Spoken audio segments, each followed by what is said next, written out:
Greetings, everyone. This is Rock and Roll Spock Connection with the Weekly Comic Book Roundup. We've covered this week's Marvel books as well as an entry from Boom Studios, and now it's on to this week's DC books. Kicking things off, we've got Catwoman number 43. Where we left off, Catwoman had humiliated Black Mask, leading to have a complete mental break by on account of her having, destroyed his mask. So, apparently, though, the Tommaso family is still in support of him, and he makes a request to pay someone to find and kill the cat. Meanwhile, it seems that Selina has decided to go on a road trip with Harley. They stop to get snacks, which they do, and apparently there's a roller derby jam, and that's what Harley wants to do. So Selina said, "Hey, whatever you want to do, we'll do it." But someone followed them from the gas station and rear ends them.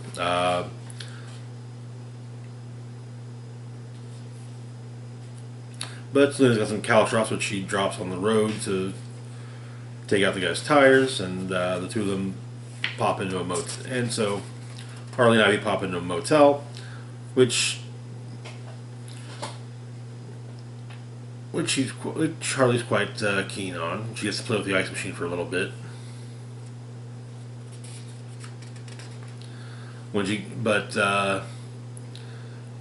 Presumably the guy that followed them from the gas station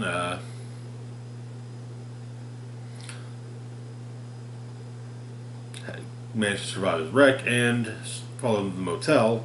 Apparently, Selina fought him, but he jumped out of the window.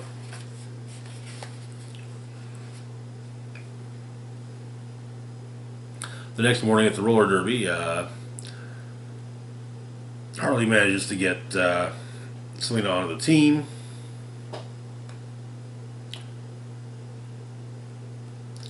And turns out that the South Gotham Sirens are up against the Farmington Female Furies. But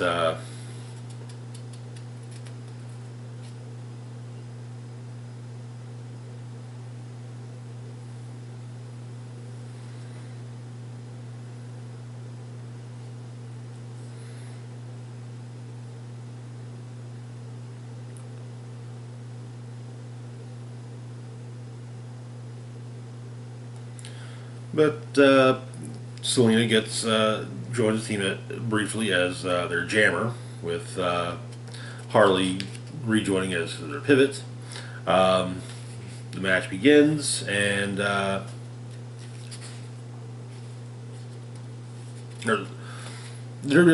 before the derby begins, Selina gets some air, and but turns out that someone has found her. That someone being Red Claw. And yes, this is the first comic book appearance of the character Red Claw, introduced way back in Batman the Animated Series. One of those characters that I probably thought, every time I've seen the episodes with her, I thought, oh, I should probably see if she's a thing in the comics. Well, apparently she is now, so. That is where the issue ends. Is Red Claw the mystery assassin? Maybe.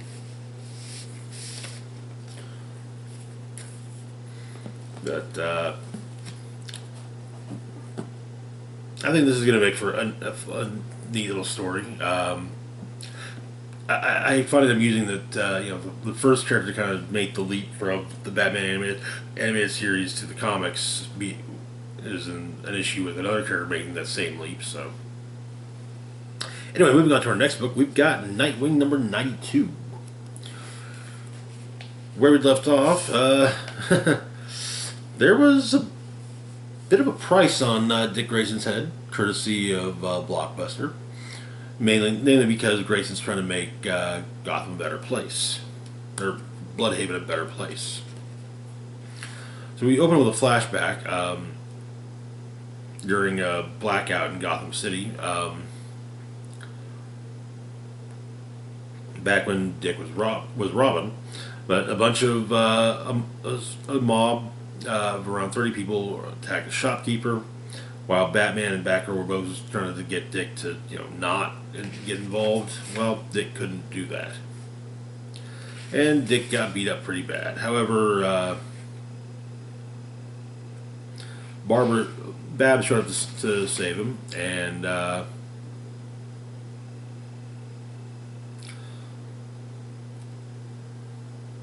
Alfred showed up in the Batwing to take him back to the manor. When Bruce returns, however, he's fairly mad at Dick for not following orders. However, Alfred admonishes Bruce, basically, "Hey, look, Dick did what he thought was right.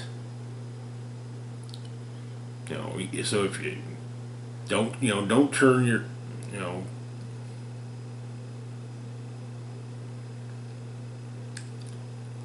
basically, don't turn your fear into misplaced anger."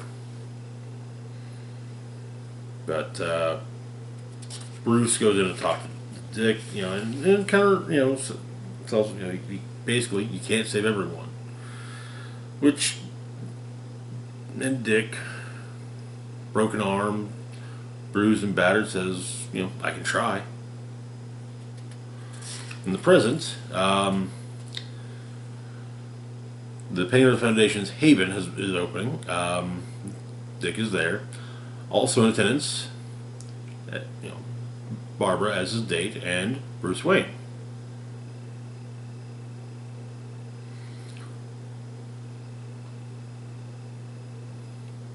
And Bitewing gets to meet Ace. But apparently one of the things included with the in the Haven is a statue of Alfred, which Bruce states that Alfred wouldn't have approved of, but Dick says, it's not for him, it's for us. But Blockbuster shows up to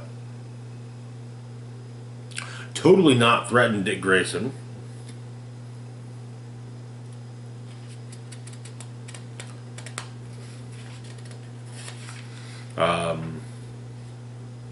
With Bruce getting in front of, basically kind of saying, hey, look, don't threaten Dick. But, yeah. But it turns out there's a special guest that doesn't really have to worry too much about bullets. Superman, John Kent.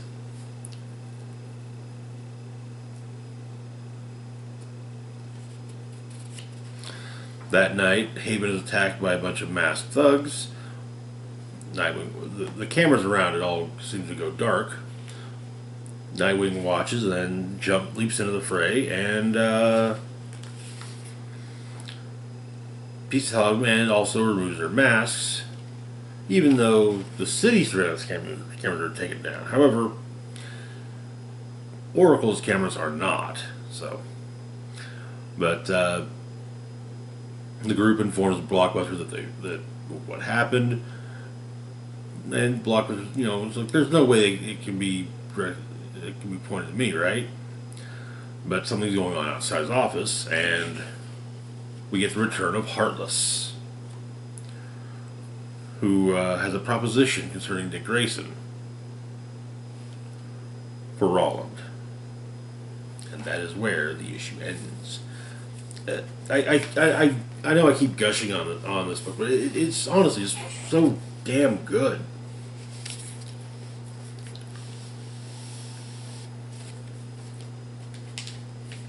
And yeah,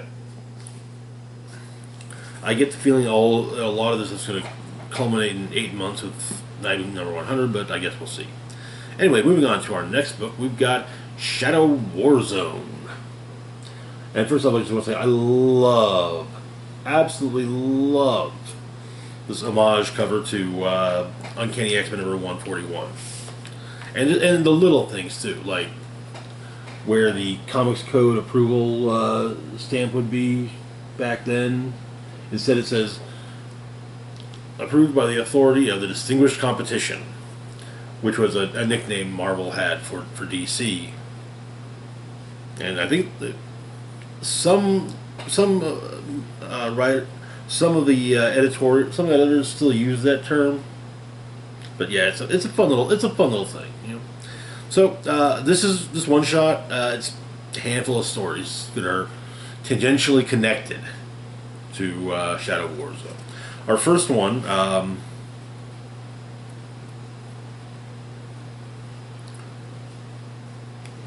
has Oracle getting in touch with Black Canary.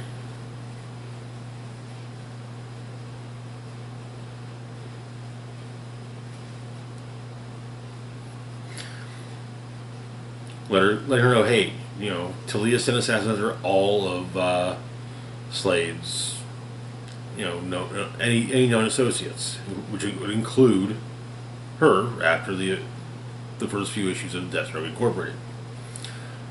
But Black Canary knows what's happened, and she's looking to take care of things herself because you know, she had the chance to stop him, and she didn't take it. But Angel Breaker is sent after her. However, Angel Breaker has a proposition: hunt down Slade with her. Turns out Angel Breaker was trained by Black Canary. Two of them have a fight, and the only thing that stops the fight is Talia informing Angel Breaker that they have a lead on Deathstroke in Nepal, so that's where Angel Breaker's heading. Which leads to Black Canary telling Oracle that she's a ride to Nepal. Then we have a Talia-focused story called Inner Demon.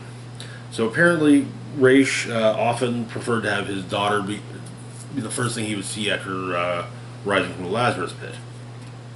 But this is in Talia's youth. She had bodyguards, kept safe, trained, but you know, still protected. But she's young. She does some, you know, she jumps off a cliff into the sea. And then she goes to Lazarus Island, talking to her grandmother, Mother Soul, who explains that apparently shortly after she was born, Raish came to Lazarus Island needing to eat, and that Talia into the Lazarus pit.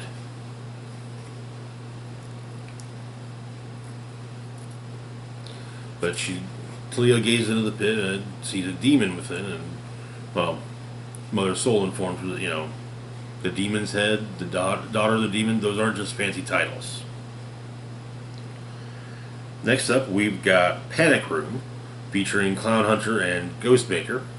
So, Ghostmaker, now running Batman Incorporated, has been tasked with protecting the members of the Secret Society from the League of Shadows. But they're apparently running from ninjas in Gotham, which both Clown Hunter and him, Ghost Hunter's current charge, Black Tarantula, are wondering why not just fight. But Ghostmaker's got a safe house, which he leads everyone to.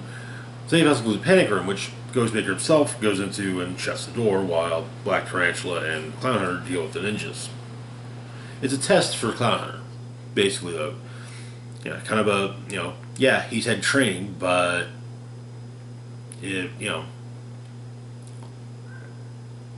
training is great, but it's not as effective without real world. You need basically you need when you train for something, you need to truly be good at, it, especially when it comes to fighting. You need real world experience with it. So, but Clown Hunter's in a room with 6 ninjas, and he managed to take down 5 of them and protect Black Spider, with the 6th being taken down by Ghost Hunter, or Ghostmaker.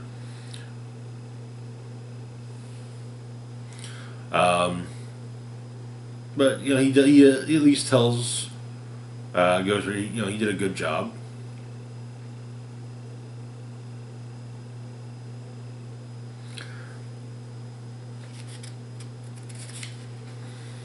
But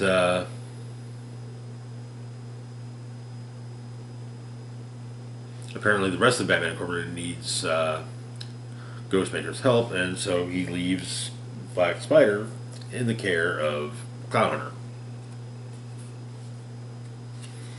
And finally, we have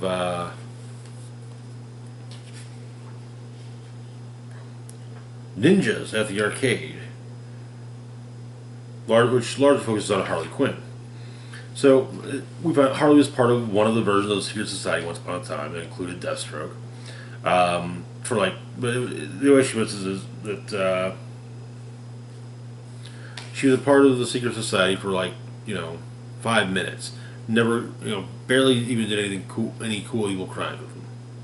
But she's being tracked down by ninjas, and she's having fun with it. Leads them to an arcade. She uses the arcade to her advantage, but she's apparently being watched by someone. The people watching her are trying to decide if should be part of a team or not. But she deals with the ninjas, and even manages to get a plushie unicorn to go with her plushie Solomon Grundy.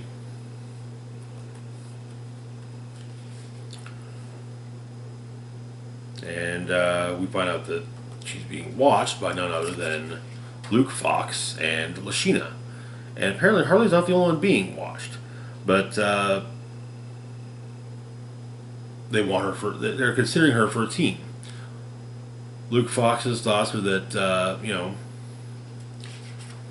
everything he's read, he doesn't dare include Harley on the team. But at the same time, he doesn't dare leave her off.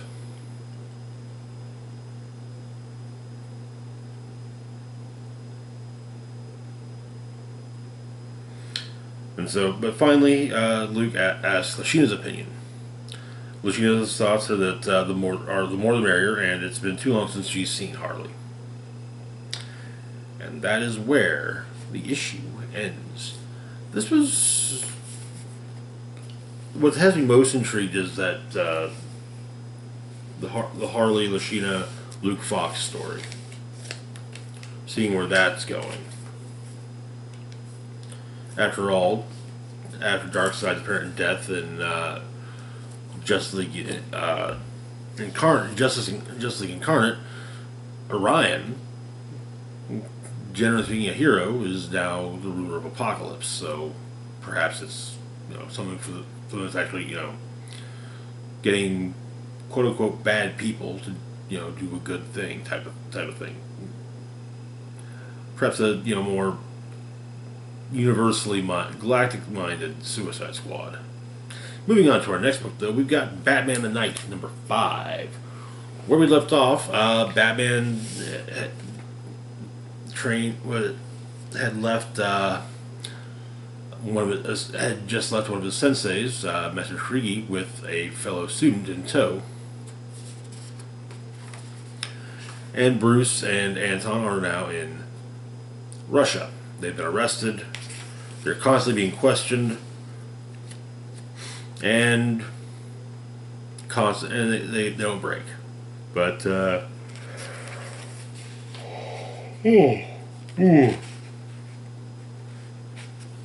person they're looking for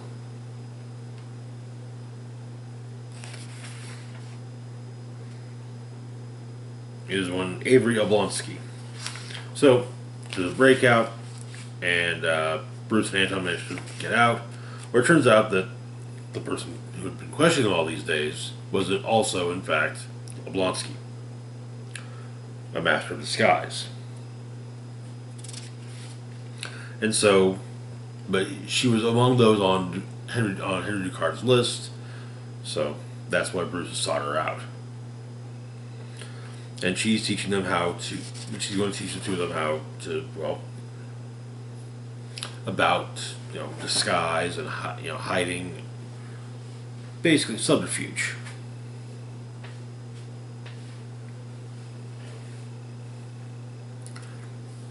Bruce explains that he can wear a mask because he's been wearing a mask since his parents died. His parents were murdered in front of him. But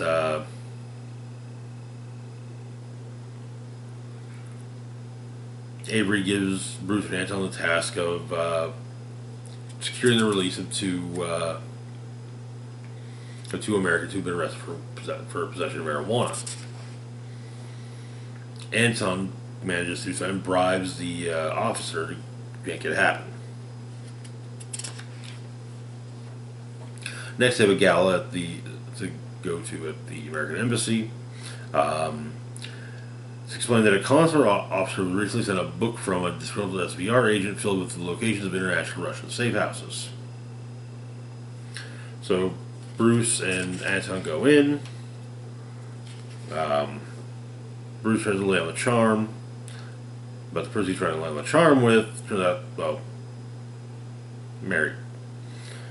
Meanwhile, the person that Anton's trying to charm, that seems to be working, and but Bruce is like, yeah, he's not gonna lose Anton again. But he uses one of Master Yi's moves to cause a scene within the embassy. Anton grabs the book. They have to escape from security. They manage to get out, and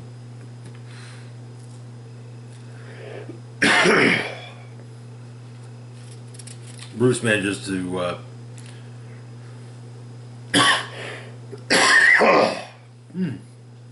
oh, excuse me. To swipe the book from Anton's pocket, and rather than turn it over to Avery, he tosses it into the river. And she thinks that now it's time to work on Matt. Now she thinks that they're ready for the masks. And that is where the issue ends. I'm really enjoying the night. I think it's a really interesting new take on, that. It's an interesting take on a period from Bruce Wayne's life we never really get much, that we only ever learn about in bits and pieces, and usually to explain Bruce's history with another character, such as Ghostmaker. Moving on to our next book, we've got Batman Superman World's Finest #3. Where we left off, the Devil Neza seemed to be attacking various heroes, and including Shazam, largely through supervillains. He in fact used Felix Faust to cause Billy Batson's mouth to vanish, and so Bruce and Clark went to save Billy, and ended up getting sent to hell by Faust.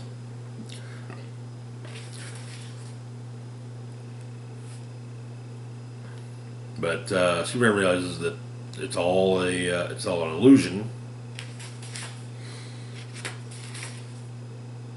Billy's saved, but yeah.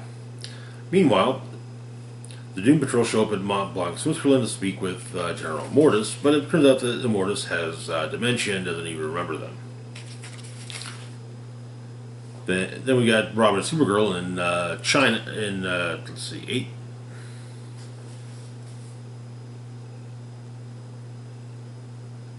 It's 1879 BC, China, dealing with the people that initially stopped the Devil Nation.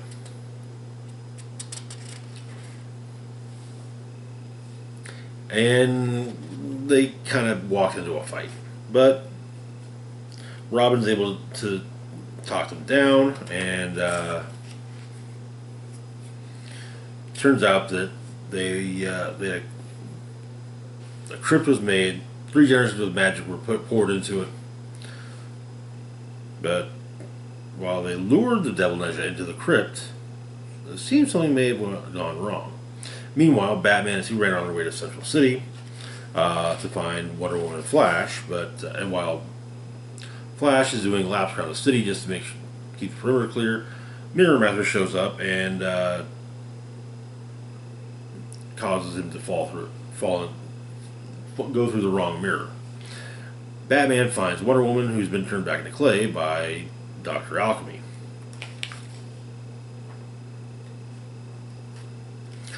Mirror Master goes after Superman with a magic mirror. Superman knocks out Dr. Alchemy while Batman deals with the mirror. When Green Lantern shows up and explains that he's gotten word that Nezha is no longer using villains as soldiers. But then Batman stops and, first is happy to see Hal, but then, wait, how did you find out? And, well, Hal responds by making a cage with his ring around Superman and Batman. But it turns out that the Devil Nezha has been getting information from the Bat computer by Alfred. So Alfred is seemingly unaware of the Devil Nezha's influence on him. And that is where the issue ends.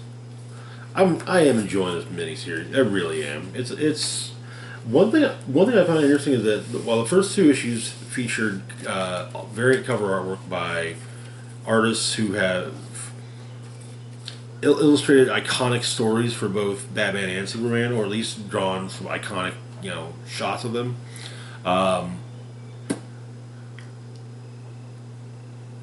This one was done by someone. If it's someone who has provided artwork for both Batman story and a Superman story, it's not someone that provided art for, to the best of my knowledge, one of the big deal stories for either one. But yeah, anyway, that is going to do it for now. As always, feel free to like, share, and subscribe. Links to my Facebook, Twitter, Patreon, and PayPal can be found in the description box down below. This is Rock and Roll Spock signing off, saying, live long and rock hard.